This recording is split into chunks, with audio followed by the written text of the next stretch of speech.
سننا بھی عبادت ہے۔ سرکار نے قرآن مجید پڑھا بھی ہے، سرکار اب اقرار صلی اللہ علیہ وسلم نے قرآن مجید سنا بھی ہے۔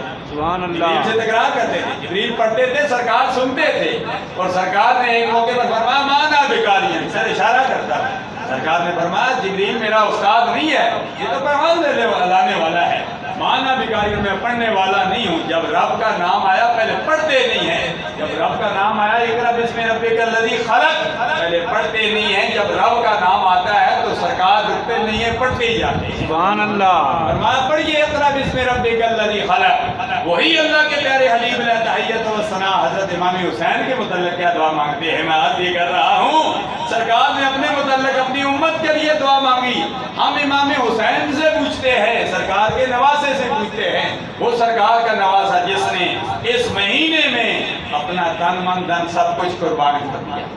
ابھی عزیزم میرے مرید ہیں محمد نعمان نونی الحمدللہ عزیز حقانی نقیبی، یہ سلام پڑھ رہے تھے، یہ کرام پڑھ رہے تھے کہ پانی ترستا رہا امام حسین کو۔ سبحان اللہ۔ حسین پانی کو ترستے نہیں رہے، پانی تو سارا ہی حسین کا ہے، یہ صدقہ ہی حسین کا ہے، سرکار کے نانا جان کا صدقہ ہے۔ پانی تو سرکار حسین اگر چاہتے تو پانی نہر فریت کا رخ اپنی طرف کرتے تو آپ کے قدموں میں آ جاتا ہے۔